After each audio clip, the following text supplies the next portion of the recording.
Star Wars fans, the Andor show is finally here with the first 3 episodes in the premiere. We have a ton of stuff to break down, so we're going to get right into it right away. What's up, guys? Mike, a guy who loves Star Wars here. Today we're breaking down the first 3 episodes of the Andor show. Oh my goodness, did this show start off with a bang.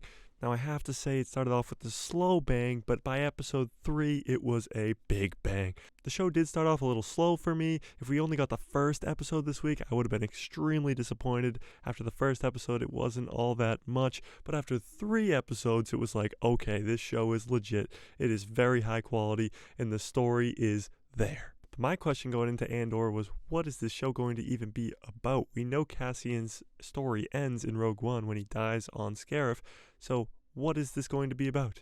And after these first 3 episodes, I can tell you guys right now that this show is going to be amazing. But without further ado, let's get right into episode 1. But very quickly, before we do, what do you guys rank episode 1 out of 10? Tell me in the comments. We're going to do this before every one of the episodes, before we break them down. Tell me in the comments, what did you think of episode 1? What are you going to rank it out of 10?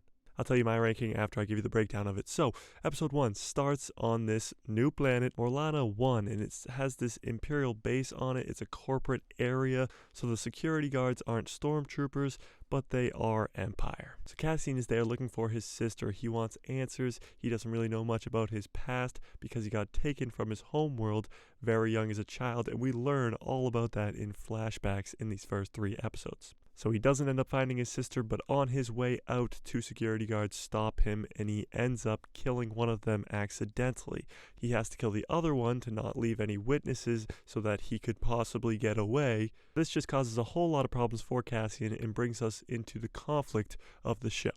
So he flees Morlana and goes back to his home world where he's living right now of Frex.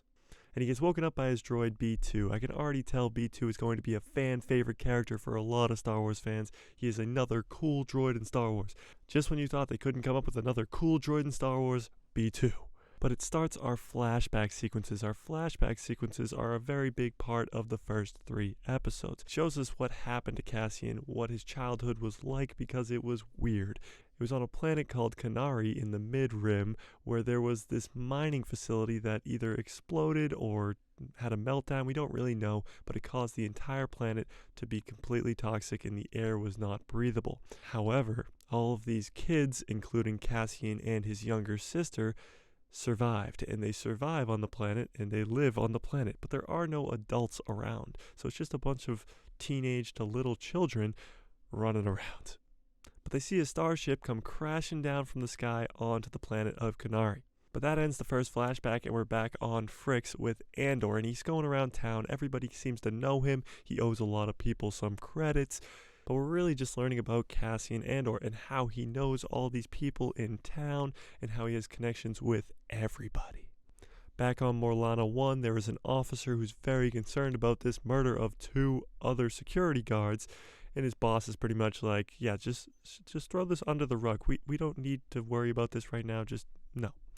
This officer named Cyril is not letting this go. He's saying, I'm going to find out who murdered my 2 buddies here, and I'm going to get to the bottom of it. Back on Frex, Cassian knows he's in trouble. He killed 2 security guards in a corporate area on an Imperial-run planet, so he knows that people are going to be coming after him and he needs to get out. The good news is he planned for this. He has something he stole off an Imperial ship that is worth a lot of money, so he goes to his good old friend, Bix. Bix is one of the main characters of the first 3 episodes, and she has a boyfriend who rats Cassian out later to the Empire. But Bix knows some people who want to buy the things that Cassian has, and this one is very expensive, and this one is going to get him a lot of credits and get Cassian as far away from this planet as possible, and hopefully out of trouble.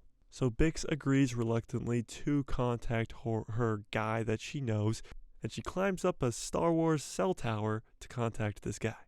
And episode 1 ends with the flashback, Andor seeing his sister for the last time when he goes out with a bunch of the older kids to go check out the wreckage. So episode 1 was a great start. It gave us the conflict with him killing 2 Imperial officers. It introduced us to a bunch of characters, a bunch of people he knows. Bix is a great character. We got introduced to B2, which is another great droid. We got introduced to a lot of new people, but it was a great introduction to Cassian Andor and to his backstory. If I were to rank it out of 10, I would give episode 1 an 8 out of 10. Solid. It had a very good introduction, but not the greatest. It lacked in action, it was a little slower, but I still loved it. Now episode 2. Give me your ranking for episode 2 in the comments right now out of 10. This was the shortest episode and probably my least favorite episode. But that doesn't mean it was bad. Episode 2 starts with a flashback. All these kids have arrived to the wreckage and there's some dead bodies laying around. Back in real time on Frix, Andor goes to see his mom ? The character we come to know as Marva. Is this Andor's mom? We see in the flashback sequences that she takes him off of Kenari, so she kind of like adopts him. So the only reason I put a question mark when I say Andor's mom is because he still calls her Marva. He doesn't seem to think of her as his mom.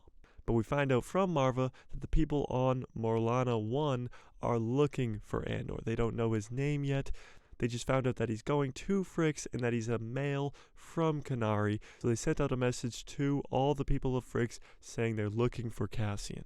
Cassian goes to meet with Bix right away because he needs her contact. He needs to get in touch with him immediately because now these people on Morlana 1 know where he is. Bix's boyfriend sees this and gets jealous and rats him out to the people on Morlana 1. Are you kidding me? Episode 2 has a bunch of people being really stupid, and the first one is this guy. But we finally get introduced to the contact, Luthen. Now we've seen this guy a bunch in the trailers. We are led to believe that he is a senator. Then it cuts back to Cassian, who does the second stupid thing of the episode when he sets up a comm link to B2. Because I'm sure you guys have seen all the 3 episodes, and you know that that's a stupid idea because they can track comm links. Then we get another flashback, and one of the leaders of this teenage group goes closer to the ship and gets killed by one of the people who is still alive from the crash. And episode 2 ends with Luthen coming into town on Frix. So like I said at the beginning of the breakdown for episode 2, it was my least favorite episode. I would rank it out of 10 at a 7.5. It wasn't terrible. It wasn't bad. It was just the shortest episode. Not a lot happened in the episode. Not a lot of action. Even the flashbacks had very little happening. But it was definitely a necessary piece to the puzzle. It was definitely necessary to have Andor get ratted out by Bix's boyfriend. It was very necessary to be introduced to the Luthen character.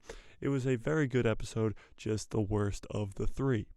But episode 3 was my favorite episode by far. I mean, this episode had the action, it had the story, it was insanely good, and I would argue that it is one of the best Disney Plus Star Wars episodes of any of the shows they got.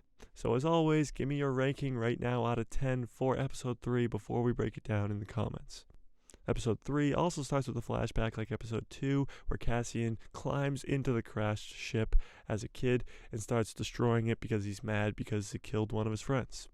But this time, Marva and another character we don't know the name of are there. Now, I believe that this character could be Cassian's father that Luthen refers to later in the episode. Maybe, maybe not. But we haven't seen anybody else who could possibly be his father, so I do believe that this man who is with Marva in the flashback sequence is Cassian's dad. Back in the real time, Cassian and Luthen finally meet, and this scene really shows us that Cassian is not the character that we know in Rogue One yet. He is not a rebel yet. He has so much to learn. The first thing was the comm link. The Malorian 1 people have arrived on Frix, and the way they found where Cassian was they tracked his comm link.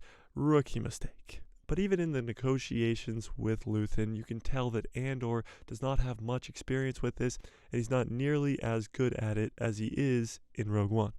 Luthen has to teach him a bunch of things right away. He destroys his comm link, he talks about his father, which really gets Cassian upset, but he talks about how you always need an exit when you're coming into a place. He planted explosives already. He's teaching Cassian all these lessons right away.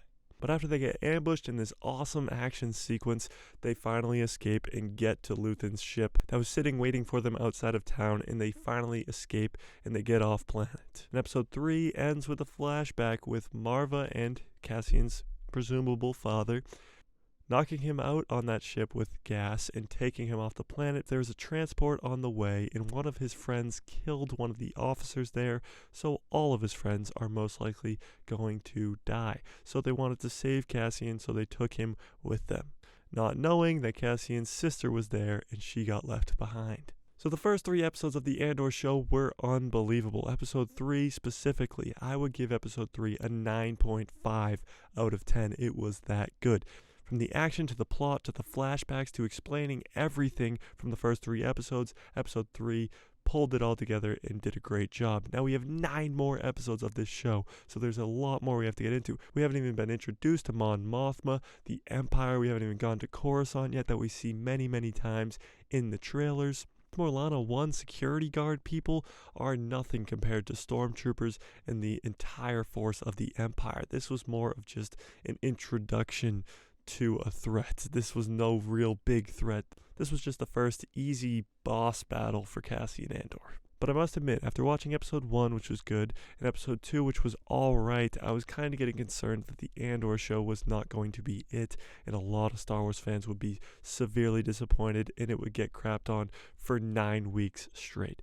But then I watched episode 3, and I was like, okay, this is where it's at. If we didn't get the first 3 episodes on the premiere, a lot of Star Wars fans would be extremely upset for weeks and weeks and weeks, crapping all over the show, but that's not the case. We got the first 3 episodes and it started with a bang. Tell me what you think in the comments below. Did you like the episodes? Did you like all 3 of the episodes? Did you not like one of the episodes? Did you not like any of the episodes? Tell me what you think in the comments below. Overall, if I was to give all 3 episodes a ranking, I would say 8.5 out of 10. It was an unbelievable start, a great origin story for Cassian. It's really giving us the start to a great show, because this show was already confirmed for a 2nd season, so we needed a good beginning, and this was a great one. Smash like if you like this video, hit subscribe, and hit that bell so you get notified every time I post a video, and my pretty face will show up in that recommended feed of yours. Like I said, there'll be 9 more weeks of Andor, so if you want all the breakdowns, if you want live prediction videos, this is where it's at, so don't forget to stick around, hit subscribe, because every Tuesday we'll be live predicting what's going to happen in the next Andor show, and I'm already going crazy coming up with predictions for the next episode. And if you want to talk Star Wars with some Star Wars nerdy people, there is a link in the description below to a Discord called The People Who Love Star Wars, and may the Force be with you. Always.